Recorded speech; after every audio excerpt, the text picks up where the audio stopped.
जय हिंद दोस्तों। देखिए रेलवे एनटीपीसी का दोस्तों नया वैकेंसी निकल के आ गया है। इसका अप्लाई भी शुरू हो चुका है। इस पे दोस्तों टोटल 5 तरह का पोस्ट है। इसमें से 2 पोस्ट को आपको सबसे ऊपर में रखना है, ठीक है। इससे आपको बहुत बड़ा फायदा होगा दोस्तों। कौन कौन सा वो 2 पोस्ट है जिसको आपको सबसे ऊपर में 1 नंबर और 2 नंबर में प्रेफरेंस में डालना है, जिससे आपको बहुत बड़ा बेनिफिट होगा। यहां आपका सिलेक्शन होने का चांस बहुत ज्यादा बनेगा। तो A to Z आपको बताएंगे। Age, salary, syllabus, selection process, apply fee, इसका क्या क्या प्रोसीजर है, टाइपिंग कितना होगा, किसका टाइपिंग होगा, किसका नहीं होगा, A to Z आपको हम बढ़िया से समझाएंगे। आप सभी से रिक्वेस्ट है कि वीडियो को लास्ट तक देखिएगा। जो हम बताना चाहते हैं, जो आपको समझाना चाहते हैं, उसको समझ लीजिए। इसके बाद ही आप फॉर्म को भरिएगा, ठीक है। तो ध्यान से देखिए, समझिए। आपको हम बेस्ट बुक भी बताएंगे। सबसे पहले देखिए railway RRB NTPC CEN 05/2024 new vacancy 2024 निकल के आ चुका है। टोटल पोस्ट की बात करेंगे दोस्तों तो देखिए 8113 टोटल वैकेंसी है, ठीक है। टोटल वैकेंसी है 8113। अप्लाई डेट की बात करेंगे तो देखिए 14 सितंबर से ऑनलाइन चालू हुआ है। 13 अक्टूबर इसका लास्ट डेट रहेगा। 14/9 से लेकर के 13/10 तक फॉर्म भराएगा। और हाँ दोस्तों, एकदम लिमिटेड टाइम है। एकदम फॉर्म को याद करके सही समय में भरना। तो यदि आपको फॉर्म भरना है दोस्तों तो शुरू के 10-12 दिन में आप फॉर्म भर दीजिएगा। लास्ट में दोस्तों सर्वर बहुत स्लो हो जाएगा, ठीक है। इसलिए शुरू में आप फॉर्म भरिएगा। फी का बात करेंगे, देखिए जनरल, ओबीसी, ईडब्ल्यूएस इनको 500 रुपए फी लगेगा।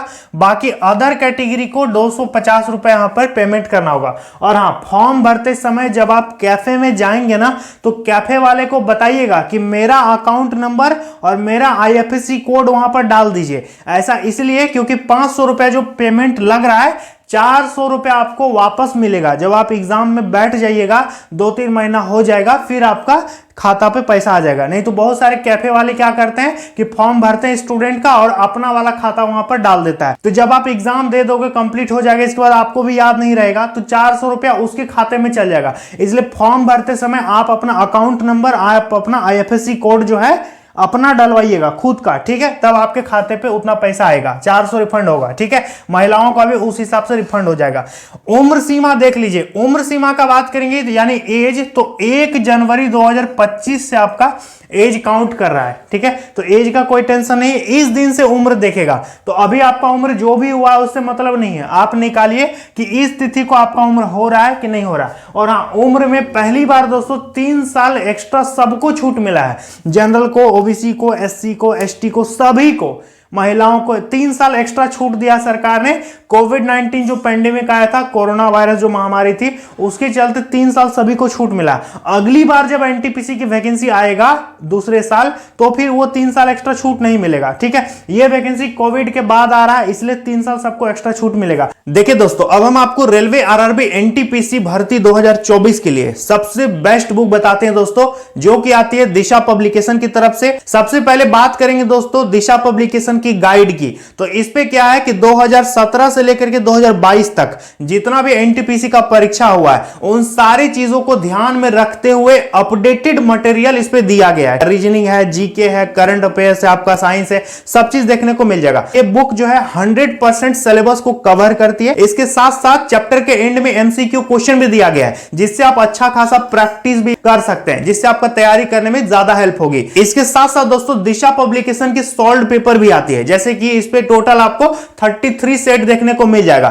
साथ ही साथ 2017 वाला जो एग्जाम था उसका 20 सेट इस पे दिया गया है। 2021 वाले एग्जाम का CBT 1 और CBT 2 का भी इस पे सेट दिया गया है। टोटल मिला करके दोस्तों इस पे करेंटली 28 सेट दिया गया है, ठीक है। और हाँ, जितना भी सेट इस पे दिया गया ना, सारे क्वेश्चन का डिटेल एक्सप्लेनेशन के साथ इस पे आपको आंसर भी देखने को मिलेगा। आप इसको समझ करके प्रैक्टिस भी कर सकते हैं। तो दोस्तों, यदि आप आरआरबी एनटीपीसी की बेहतरीन तैयारी करना चाहते हैं तो आप दिशा पब्लिकेशन के इन बुक्स को ले सकते हैं। ये बुक आपको हिंदी मीडियम और इंग्लिश मीडियम दोनों मीडियम में अवेलेबल है। सभी बुक का लिंक मैंने नीचे डिस्क्रिप्शन बॉक्स में दे दिया है, कमेंट बॉक्स में पिन कर दिया है। तो आप इसको ऑनलाइन परचेस कर सकते हैं, या फिर दोस्तों आप अपने नजदीकी मार्केट में भी जाकर के इसको ले सकते हैं। और हाँ, आपका जो कैटेगरी वाला छूट है ना, ओबीसी को 3 साल, SC ST को 5 साल, वो तो अलग से मिलेगा ही मिलेगा। लेकिन 3 साल सरकार अलग से छूट दे रही है। देखिए 18 से 36 साल दोस्तों एज है सभी का, ठीक है। जनरल का, ओबीसी को यहां पर 3 साल छूट मिलेगा, SC ST को यहां पर 5 साल का एक्स्ट्रा छूट यहां पर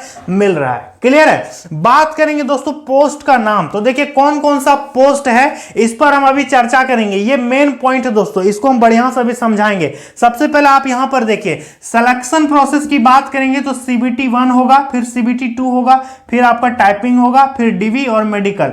यही 3-4 प्रोसेस है जिससे आपको गुजरना होगा। ये वाला पार्ट दोस्तों आप जरूर से जरूर लास्ट तक देखिएगा, यहां हम बहुत इंपॉर्टेंट बात आपको बताने वाले हैं। सबसे पहले इसको समझ लेते हैं। तो सिलेक्शन प्रोसेस सबका सेम रहेगा, ठीक है। CBT 1, CBT 2, टाइपिंग और DV प्लस मेडिकल। लेकिन ये टाइपिंग सबका नहीं होगा, आप इससे बच भी सकते हैं, ठीक है। टाइपिंग सबको देने की जरूरत नहीं है।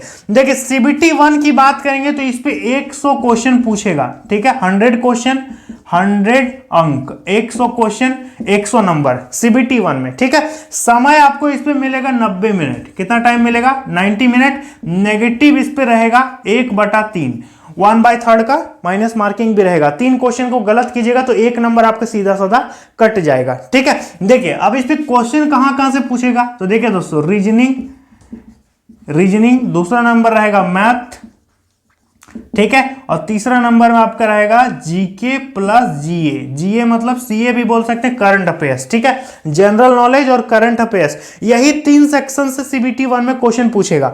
रीजनिंग से पूछेगा दोस्तों 30 क्वेश्चन पूछेगा रीजनिंग से। मैथमेटिक्स से 30 क्वेश्चन रहेगा ऑब्जेक्टिव, ठीक है। और जीके और करंट अफेयर्स से 40 क्वेश्चन पूछेगा। और हाँ, कंप्यूटर बेस्ड आपका एग्जाम होगा, CBT मोड में परीक्षा होगा, OMR में एग्जाम नहीं होगा, ठीक है। तो टोटल देखिए 30 और 30 कितना हो गया? 60 और 40, 100 क्वेश्चन हो गया, 100 क्वेश्चन 100 नंबर, ठीक है। ये हो गया आपका एग्जाम का पैटर्न। समझ में आ गया? मेन मेरिट आपका CBT 2 से बनेगा, क्लियर है। देखिए अब CBT 2 की बात करेंगे दोस्तों, तो CBT 2 वही देंगे जो CBT 1 पास करेगा, क्लियर है। तो CBT 2 में क्या पूछेगा? यहां पर 120 क्वेश्चन पूछेगा, 20 क्वेश्चन यहां से ज्यादा पूछेगा वहां पर, ठीक है। तो CBT 2 में 20 क्वेश्चन बढ़ा दिया, नंबर भी आपका हो गया 120 अंक, 120 क्वेश्चन 120 मार्क्स। अब आपको लगेगा कि सर टाइम भी बढ़ाना चाहिए, तो टाइम उतना ही दे रहा है जितना CBT 1 में था। यहां पर भी आपको 90 मिनट ही टाइम मिलेगा, यहां भी नेगेटिव रहेगा 1/3 का। देखिए तो इस पे 100 क्वेश्चन था 90 मिनट, लेकिन वहां 120 क्वेश्चन हो गया, 90 मिनट ही टाइम है, ठीक है। 90 मिनट ही टाइम है, ज्यादा नहीं है। यहां पर देखिए रीजनिंग पूछेगा, यहां भी ज्यादा कुछ नया नहीं पूछेगा, यहां भी पूछेगा मैथ, ठीक है। और यहां भी पूछेगा आपका जीके और करंट अफेयर्स, ठीक है। देखिए तो यहां पर रीजनिंग 30 क्वेश्चन था ना, यहां पर पूछेगा 35 क्वेश्चन। कितना पूछेगा? 5 क्वेश्चन बढ़ा देगा। यहां पर मैथ था 30 क्वेश्चन, यहां पर कर देगा 35 क्वेश्चन मैथ। यहां पर जीके था 40 क्वेश्चन, यहां पर करेगा 50 क्वेश्चन। तो देखिए 35 और 35 70 और 50 कितना हो गया? 120 क्वेश्चन 120 नंबर, ठीक है। तो ये हो गया दोस्तों CBT 2 का पैटर्न। CBT 1 और CBT 2 दोनों के लिए आपको अलग से कुछ पढ़ने का जरूरत नहीं है, क्योंकि पैटर्न दोनों का सेम है। लेकिन CBT 2 में क्या हो रहा है कि आपका स्पीड का टेस्ट देख रहा है कि आप उतने टाइम में ज्यादा क्वेश्चन बना सकते हैं कि नहीं बना सकते। क्योंकि देखिए यहां भी 90 मिनट दे रहा है और यहां भी 90 मिनट दे रहा है, लेकिन क्वेश्चन देखो ना, यहाँ 100 क्वेश्चन था, यहाँ 120 क्वेश्चन कर दिया, तो लेवल वहां पर बढ़ जाएगा, क्लियर है। क्वेश्चन का लेवल भी थोड़ा आपको हाई देखने को मिलेगा और आपका स्पीड प्लस एक्यूरेसी का टेस्ट हो रहा है, क्लियर है। तो CBT 2 को ध्यान में रखते हुए आप तैयारी कीजिएगा, ठीक है। ऐसा नहीं कि CBT 1 के लिए अलग पढ़ेंगे, CBT 2 के लिए अलग पढ़ेंगे। एक ही तैयारी को दोस्तों आप बढ़िया ढंग से करके आप दोनों एग्जाम में अपीयर हो सकते हैं, आपका एग्जाम निकल जाएगा। देखिए अब बात करेंगे दोस्तों सैलरी कितना मिलेगा। तो देखिए अभी हम आपको क्वालिफिकेशन वगैरह सब चीज बताएंगे। सैलरी दोस्तों ऑन एन एवरेज यदि बात करेंगे तो 45,000 प्लस आपका बेसिक सैलरी रहेगा, ठीक है। HRA TA DA ये सब चीज मिला करके हम आपको बता रहे हैं 45,000 तक आपको मिल जाएगा। जॉब प्रोफाइल की बात करेंगे तो सब पोस्ट का अलग अलग जॉब प्रोफाइल है, अभी हम बताएंगे, पोस्टिंग वगैरह बताएंगे और अन्य जॉब के बारे में बताएंगे। सबसे पहले दोस्तों ये समझते हैं। देखिए सबसे पहले यदि बात करेंगे कौन कौन सा पोस्ट है, तो 1 नंबर का पोस्ट है जूनियर अकाउंट असिस्टेंट कम टाइपिस्ट, ठीक है। इस पे 1507 वैकेंसी है, जूनियर अकाउंट असिस्टेंट कम टाइपिस्ट। इसके बाद एक सीनियर क्लर्क कम टाइपिस्ट, ठीक है, इस पे 732 वैकेंसी है। इसके बाद एक गुड्स ट्रेन मैनेजर जिसको बोलते हैं गुड्स गार्ड, ठीक है, सिंपल भाषा में गुड्स गार्ड बोलेंगे, 3144 वैकेंसी है गुड्स गार्ड का। इसके बाद चीफ कॉमर्शियल क्लर्क कम टिकट सुपरवाइजर, इसका दोस्तों 1736 वैकेंसी है। स्टेशन मास्टर की बात करेंगे तो 994 पोस्ट है स्टेशन मास्टर का, ठीक है। सबका काम बिल्कुल अलग होता है। हम आपको अभी बताएंगे कि किसको 1 नंबर किसको 2 नंबर रखना है। जॉब प्रोफाइल सबसे पहले हम आपको बता देते हैं कि किसका काम क्या होता है, समझिए। 1 नंबर में जूनियर अकाउंट असिस्टेंट कम टाइपिस्ट, ठीक है। इस पे टाइपिस्ट लगा हो तो टाइपिंग तो आपको करना होगा। इसका काम होता है दोस्तों रेलवे का जितना भी फाइनेंशियल वर्क होता है कंप्यूटर पर, रेलवे की रेवेन्यू कहां से आ रही है, कहां पर जा रही है, कितना आय हो रहा है, कितना व्यय हो रहा है, रेलवे का बजट भी आपको बनाना पड़ सकता है। और जो भी आपके सीनियर अधिकारी रहेंगे उनकी देखरेख में आपको कंप्यूटर पे काम करना होगा, ठीक है। मतलब रेलवे में आपको डेटा एंट्री करना होगा, रेलवे की फाइनेंशियल वर्क आपको कंप्यूटर पे करना होगा। तो इसका काम तो यही रहता है। अकाउंट मैनेजमेंट आपको करना पड़ेगा, ठीक है। इसके बाद सीनियर क्लर्क कम टाइपिस्ट, ये क्लरिकल काम करेगा, ठीक है, और टाइपिंग का भी ये काम करेगा। इस पे 732 वैकेंसी है। गुड्स ट्रेन मैनेजर की बात करेंगे तो जितना भी मालगाड़ी होता है, अंतिम बोगी में आप देखे होंगे कि एक व्हाइट ड्रेस में एक पर्सन होते हैं, एक आदमी होता है जो कि दोस्तों पूरे मालगाड़ी की सुरक्षा करता है इंजन से, मतलब इंजन में जो लोको पायलट होते हैं, और लास्ट बोगी में जो गुड्स मैनेजर होते हैं, गुड्स गार्ड, उन दोनों में सामंजस्य स्थापित करके पूरी जो रेलगाड़ी की जो मालवाहक है, मतलब जितना भी माल है वो सारा जाता है एक जगह से दूसरी जगह, ठीक है। तो लास्ट बोगी में जो व्हाइट ड्रेस में रहता है उनको बोलते हैं गुड्स गार्ड। उनका काम यही होता है कि मालगाड़ी की देखभाल करना, कितना माल जा रहा है नहीं जा रहा है, ठीक है। 8 घंटे का आपका शिफ्ट रहता है। तो ये हो गया गुड्स ट्रेन मैनेजर। पहले इसका नाम था गुड्स गार्ड, लेकिन अब इसका नाम हो गया गुड्स ट्रेन मैनेजर। इसके बाद है कि चीफ कॉमर्शियल टिकट क्लर्क कम सुपरवाइजर। ये क्या करता है, जितना भी आप देखे होंगे स्टेशन में काउंटर नंबर 1, काउंटर नंबर 2, जितना भी तरह का रिजर्वेशन वगैरह होता है, जैसे आपको कोई सामान ले जाना है एक जगह से दूसरी जगह, तो कॉमर्शियल आपको टिकट कटवाना होगा वगैरह वगैरह, जितना भी सामान वगैरह आता भारी भरकम रेलवे में, उन सारी चीज़ों का दोस्तों टिकट का मतलब इशू करना, रिजर्वेशन करना, मतलब जो कॉमर्शियल टिकट है वो सबको इशू करना, इसका ही काम रहता है, ठीक है।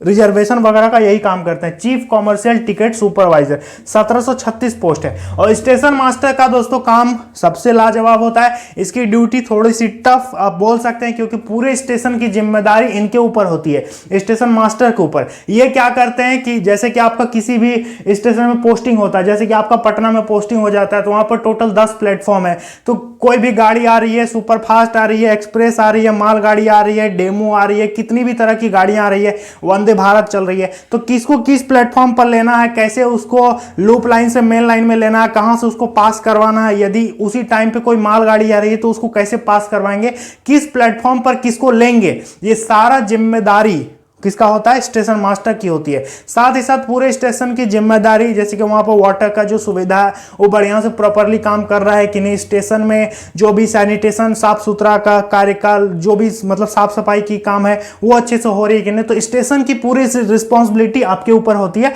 आपकी सैलरी भी बहुत अच्छा खासा आपको दिया जाता है। इस पे 994 टोटल पोस्ट है। समझ में आ गया। अब आपको एक चीज बता देते हैं, ध्यान दीजिएगा कि किसको 1 नंबर में रखेंगे, किसको 2 नंबर में रखेंगे। सबसे पहले तो जान लीजिए ये ग्रेजुएशन लेवल की वैकेंसी है। इस पे क्वालिफिकेशन मांगा है ग्रेजुएशन, ठीक है। और हाँ, इंटर लेवल का वैकेंसी 21 तारीख को आएगा, 21 सितंबर 2024 को इंटर लेवल की वैकेंसी आएगा, उस पर हम वीडियो बना देंगे। तो सबसे पहले दोस्तों आपको हम ये बता देते हैं कि जहां जहां टाइपिस्ट लिखा हुआ है, जहां जहां टाइपिस्ट लिखा हुआ है उस पे टाइपिंग होगा, ठीक है। इसका मतलब आपको इस पे टाइपिंग का टेस्ट देना होगा। और जिस पे टाइपिंग नहीं है, जैसे कि आपका गुड्स ट्रेन मैनेजर जो गुड्स गार्ड है, ठीक है, 3144 वैकेंसी है। इसके बाद स्टेशन मास्टर, ये दोनों में टाइपिंग नहीं होगा। ये दोनों में आपको सिर्फ 2 एग्जाम देना है। आप एग्जाम देकर के इस पे जॉब ले सकते हैं। तो यदि आप टाइपिंग से बचना चाहते हैं तो आप क्या कीजिएगा कि आप गुड्स गार्ड और स्टेशन मास्टर को पोस्ट प्रेफरेंस नंबर 1 और 2 में एकदम डाल दीजिएगा, ठीक है। अब क्या होगा, इससे आपको टाइपिंग देने की टेंशन नहीं होगी। आपका हो सकता है 1 नंबर वाला पोस्ट आपको दे दे या फिर 2 नंबर वाला पोस्ट आपको दे दे। इससे क्या होगा कि आप टाइपिंग से बच सकते हैं, क्योंकि टाइपिंग में दोस्तों यदि आपको टाइपिंग नहीं आता है, प्रैक्टिस नहीं है, तो ज्यादा एरर होने से क्या होगा, आपका सिलेक्शन यहां पर रुक भी सकता है। समझ में आ गया? तो हम आपको पर्सनली ये सजेशन देंगे, ओपिनियन बताएंगे कि आप जिस पे टाइपिंग नहीं है आप उसको 1 नंबर 2 नंबर में रख सकते हैं। और यदि आपका अच्छा खासा टाइपिंग स्पीड है तो आप अपने हिसाब से सीट के हिसाब से आप पोस्ट प्रेफरेंस डाल सकते हैं। जिस पे ज्यादा वैकेंसी है उसको आप 1 नंबर में रख सकते हो, फिर उसी तरह से डिसेंडिंग ऑर्डर में आप उसको रख सकते हो। क्लियर है? तो दोस्तों मेरे हिसाब से यदि आप टाइपिंग देना चाहते हैं कि नहीं देना चाहते हैं, या पहले डिसाइड कीजिए कि क्या हम टाइपिंग देंगे या नहीं देंगे, मुझसे टाइपिंग होगा कि नहीं होगा, उस हिसाब से आप पोस्ट को प्रेफरेंस में डालिएगा। तो 1 नंबर और 2 नंबर में आप बिना टाइपिंग वाला पोस्ट को डाल सकते हैं, आपके लिए बेटर होगा। क्योंकि बहुत सारे स्टूडेंट को मैंने देखा है जो कि टाइपिंग जानते हैं फिर भी वो टाइपिंग के फेर में नहीं पढ़ना चाहते हैं, वो चाहते हैं कि बिना टाइपिंग का झंझट से हमको नौकरी मिल जाए। ठीक है, तो ये दोस्तों मेरी पर्सनल ओपिनियन है। बाकी आप क्या सोचते हैं कमेंट बॉक्स में बता सकते हैं। बात करेंगे दोस्तों पोस्टिंग आपका कहां होगा, तो देखिए जिस भी आरआरबी से आप फॉर्म को भरेंगे उस आरआरबी के रेंज में आपको पोस्टिंग कर दिया जाएगा। जैसे कि आप आरआरबी गुवाहाटी से फॉर्म भरते हैं, आरआरबी अहमदाबाद से फॉर्म भरते हैं, तो जहां से भी आप फॉर्म को फिलअप करते हैं उसी रेंज में आपकी नौकरी होगी। बात करेंगे अन्य जॉब दोस्तों, देखिए अन्य जॉब की बात करेंगे तो ये तो ग्रेजुएशन लेवल की पोस्ट हो गई। अभी 21 तारीख को इंटर लेवल की भी वैकेंसी निकल के आ रही है, 21 को इंटर लेवल का वैकेंसी आएगा। तो यदि आप ग्रेजुएट हैं तो आपके पास दो मौका है, एक तो इंटर लेवल और दूसरा ग्रेजुएशन लेवल। आप दोनों के लिए फॉर्म को भरिएगा दोस्तों। कोई जरूरी नहीं कि इस पे यदि आपका सिलेक्शन नहीं हुआ तो फिर आप क्या करेंगे, आप उस पर दिमाग लगा सकते हैं, इंटर वाले में दिमाग लगा सकते हैं। ठीक है, क्योंकि देखिए एक चीज दिमाग में नोट कर लीजिएगा, इसका अप्लाई पहले हो रहा है, ग्रेजुएशन लेवल का अप्लाई पहले से हो रहा है 14 तारीख से, और इंटर लेवल का अप्लाई 21 तारीख से हो रहा है। ठीक है, इसका मतलब क्या हुआ कि एग्जाम भी आपका पहले ग्रेजुएशन लेवल वाला होगा फिर आपका इंटर लेवल वाला होगा। इससे आपको बहुत कुछ सीखने को मिलेगा। यदि आपका ग्रेजुएशन लेवल वाला में नौकरी नहीं होता तो इंटर लेवल वाला में आप ट्राई कर सकते हैं, तो ये आप लोगों के लिए डबल चांस हो जाएगा। ठीक है, और जो इंटर पास स्टूडेंट है वो तो सिर्फ इंटर वाला ही भरेगा, उसके पास कोई ऑप्शन नहीं है। तो समझ में आया जो भी हम बताना चाहते थे, उम्मीद है आपको समझ में आ गया होगा। अन्य जॉब के लिए भी आप फॉर्म को ट्राई करते रहिए, फॉर्म को भरते रहिए। इसके अलावा दोस्तों आपको किस पोस्ट पर दिक्कत है, आप किसके बारे में जानना चाहते हैं डिटेल में, आपको किस टॉपिक पर वीडियो चाहिए, आप मुझे कमेंट बॉक्स में डेफिनेटली बताइएगा और उस पर हम वीडियो बनाने का ट्राई करेंगे। ठीक है, उम्मीद है आपको बढ़िया ढंग से हमने सब कुछ समझा दिया है। किसी भी प्रकार का अन्य जानकारी चाहिए तो कमेंट बॉक्स में बताइएगा, उस पर हम वीडियो बना देंगे। टेलीग्राम चैनल है हमारा मोहन सर के नाम से, उससे भी आप आज ज्वाइन हो जाइएगा। वहां पर जो भी छोटा बड़ा पीडीएफ वगैरह होता है, छोटे मोटे नोटिस वगैरह आते हैं, उसको हम शेयर कर देते हैं। ठीक है, तो आई होप दोस्तों आपको समझ में आ गया होगा। चैनल को सब्सक्राइब करना मत भूलिएगा, यहां पर हर तरह की आपको गवर्नमेंट जॉब की इंफॉर्मेशन बढ़िया ढंग से समझाकर मैं देता हूं। आई होप आपको समझ में आ गया होगा। चलिए मिलता अगली वीडियो में। जय हिंद।